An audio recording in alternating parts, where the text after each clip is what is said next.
नमस्कार, the nationalist TV में आपका स्वागत है। पिछले कुछ दिनों से आरा के शाहपुर विधानसभा में पूर्व विधायक मुन्नी देवी, बीजेपी के कद्दावर नेता मुक्तेश्वर ओझा और उनकी टीम के द्वारा लगातार कोरोना महामारी के बीच अपने समर्थकों की मदद कर रही है।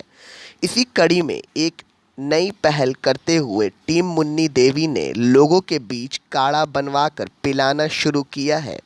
बता दें कि इस बीमारी की अभी तक कोई औषधि नहीं आई है और लोग काढ़ा दूध में हल्दी आदि का इस्तेमाल कर रहे हैं और पूर्व विधायक ने इस काढ़े का नाम रखा है नमो काढ़ा। विधायक पति और बीजेपी के नेता मुक्तेश्वर पांडे से आगे वीडियो में हम बात करेंगे कि क्या कुछ कह रहे हैं वो। गुड़ है, मुनक्का है, सबक है, गिलोय है, छोटी इलायची है, तेज पत्ता है, काली मिर्च है, गिलोय। ये आप लोग जो नमो काढ़ा का वितरण कर रहे हैं, इससे क्या फायदा हो सकता है लोगों को? देखिए, नमो काढ़ा जो है आयुष द्वारा हमारे आयुष मंत्रालय के द्वारा जो जारी किया गया है, इसमें हम लोगों ने इसका नमो काढ़ा का इसका नाम अंकित किया है। ये हमारे पूर्व विधायक मुन्नी देवी के सौजन्य से लगाया जा रहा है। ये आम जनमानस में काफ़ी फायदेमंद होगा। ये हम लोग कल से काढ़ा का स्टॉल लगा रहे हैं। ये निरंतर चलेगा जब तक हमारे यहाँ लॉकडाउन रहेगी। हम प्रयास कर रहे हैं कि ये हर एक गांव तक पहुँचे। इसमें मुन्नी देवी का बहुत बड़ा अहम रोल है। अच्छा, ये जो नमो काढ़ा आप लोग बांट रहे हैं, इसका कोरोना वायरस पे क्या प्रभाव है? देखिए, पहला चीज़ कि आयुष मंत्रालय द्वारा गाइडलाइन है, उसमें स्पष्ट कहा गया है कि काढ़ा पीने से जो गिलोय हमारे यहाँ देख सकते हैं, गिलोय, तुलसी, काली मिर्च, दालचीनी, अदरक, इसके बाद मुनक्का, गुड़, नींबू रस और अजवाइन के साथ इसको बनाया गया है। ये काफ़ी फायदेमंद चीज़ है। ये ह्यूमिनिटी मानव के अंदर जब ये लेने से इसका ह्यूमिनिटी पावर और बढ़ जाता है, इससे कोरोना काल इससे भाग जाता है। चलिए, आप लोगों का कार्य बहुत सराहनीय है। बहुत बहुत धन्य अंकित पांडे जी। खास मुलाकात में एक ऐसे शख्स से रूबरू कराने जा रहे हैं जो किसी परिचय का मोहताज नहीं। जी हाँ, हम बात कर रहे हैं भाजपा के कद्दावर नेता भोजपुर के लाल मुक्तेश्वर ओझा जी की। मुक्तेश्वर ओझा जी ने अपने क्षेत्र में विकास के लिए अपना सर्वस्व न्यौछावर किया है। इनके बड़े भाई स्वर्गीय विशेश्वर ओझा जी पूर्व में बिहार बीजेपी के उपाध्यक्ष थे। दोनों भाइयों ने मिलकर विकास की एक ऐसी लहर चलाई थी कि पूरा शाहबाद खुश था कि हमें दो ऐसे कद्दावर नेता मिले हैं जिन्होंने क्षेत्र के विकास के लिए अपना सर्वस्व खोया।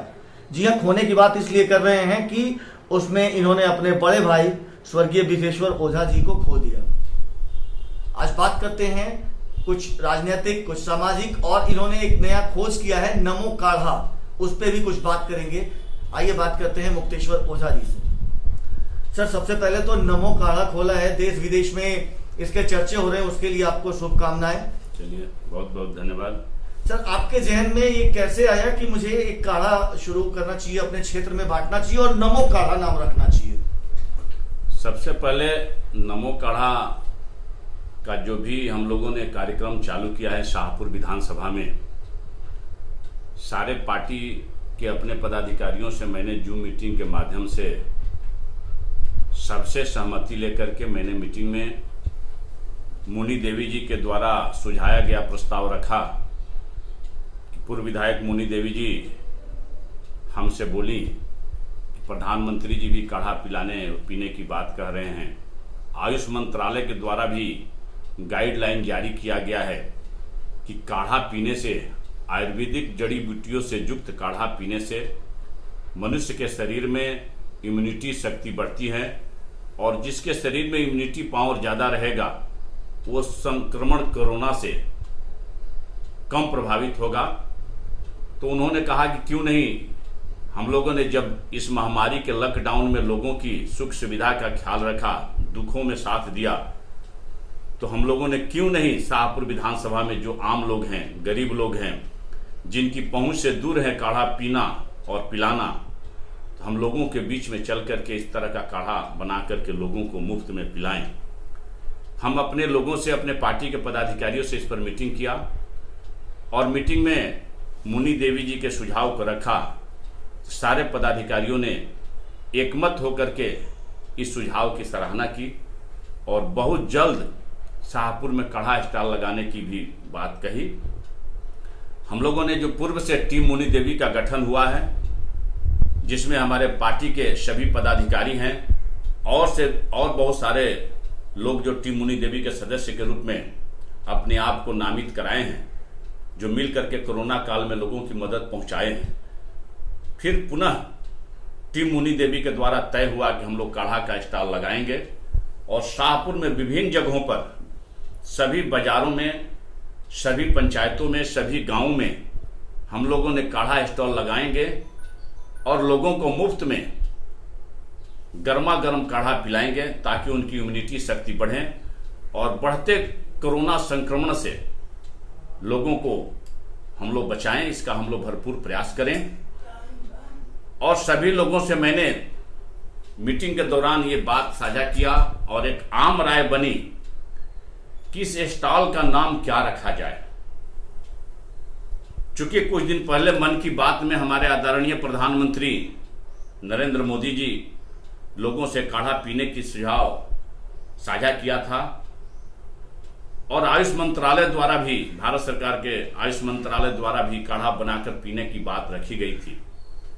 तो सर्वसम्मति से तय हुआ कि जब हमारे जो भी पार्टी के गार्जियन हैं, भारत के प्रधानमंत्री हैं, सबों के आदरणीय हैं, हमारे नरेंद्र मोदी जी ने काढ़ा पीने का सुझाव दिया है, तो हम लोग इस स्टॉल का नाम नमो काढ़ा स्टॉल रखें। सबके सहमति से तय हुआ कि जो भी हम लोगों का स्टॉल लगेगा उस पर नमो काढ़ा स्टॉल का नाम, और जो भी हमारा जो उस पर हम लोगों ने एक फ्लैश बनवाया है जिस पर नमो काढ़ा स्टॉल और आयुष मंत्रालय के द्वारा जारी जो भी दिशा निर्देश है उस पर दर्शाया गया है। उस फ्लैश पर सब कुछ लिखा गया है कि इस काढ़ा में क्या क्या चीज, कौन कौन सी जड़ी बूटियों का उपयोग हो रहा है। और जो भी स्टॉल लग रहे हैं उस स्टॉल में सामने, सभी लोगों के सामने सभी जड़ी बूटियों को रखा गया है और सबके सामने उस जड़ी बूटियों को डाल करके और काढ़ा बनाया जा रहा है और लोगों को मिट्टी के बर्तन में लोगों को काढ़ा पीने के लिए दिया जा रहा है। ये अपने आप में एक नया प्रयोग तो जरूर है, लेकिन शाहपुर के लिए जो हम लोग, हमारे टीम मुन्नी देवी के सदस्य सदैव तत्पर रहे हैं, उस कड़ी में एक आगे का ये कड़ी है कि लोगों तक इस तरह की सुविधा हम लोग पहुंचाएं। आगे हम लोगों का विचार है, टीम मुन्नी देवी का सलाह है कि इसको गांव-गांव तक इस नमो काढ़ा स्टॉल को हम लोग लगाएंगे और लोगों को मुफ्त में काढ़ा पिलाएंगे और शाहपुर के सभी लोगों की इम्यूनिटी शक्ति को बढ़ाएंगे और कोरोना संक्रमण से शाहपुर के लोगों को बचाएंगे। सर देखने को मिला है कि बिहार सरकार लगातार अपने स्वास्थ्य सचिव बदल रही है। एक बार फिर आए हैं अमृत प्रत्यय जी।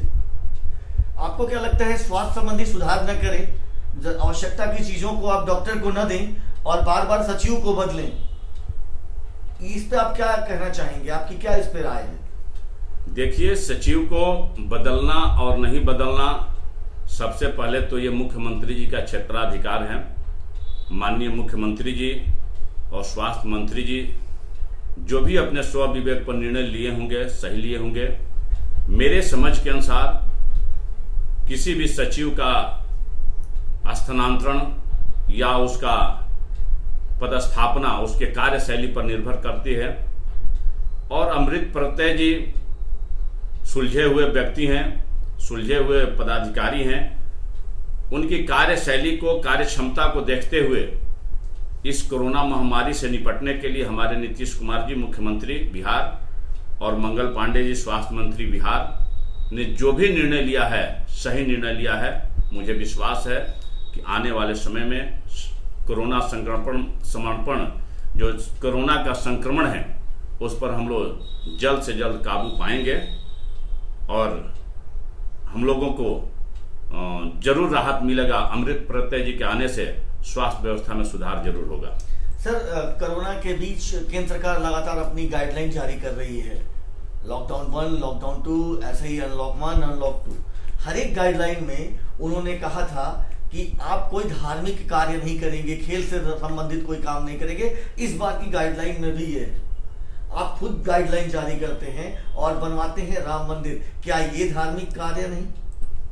देखिए, जहां तक राम मंदिर निर्माण का कार्य है, ये हिंदुओं के आस्था से जुड़ा हुआ मुद्दा है और ये निर्माण कार्य ऐतिहासिक है और ये लगभग 500 साल से प्रतीक्षित, बहुप्रतीक्षित जो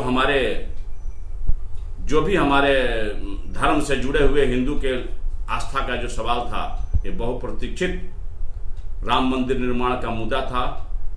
उसका ऐतिहासिक शिलान्यास 5 अगस्त को होने वाला है और मुझे विश्वास है कि आदरणीय प्रधानमंत्री नरेंद्र मोदी जी और उत्तर प्रदेश के मुख्यमंत्री आदरणीय आदित्य जोगीनाथ जी इस निर्माण कार्य का शुभारंभ सभी प्रोटोकॉल को फॉलो करते हुए करेंगे और जो भी हमारे कोविड-19 की स्वास्थ्य विभाग द्वारा जारी गाइडलाइन है, उसको पालन करते हुए राम मंदिर का शिलान्यास किया जाएगा और ये अपने आप में भव्य कार्यक्रम होगा, ऐतिहासिक कार्यक्रम होगा।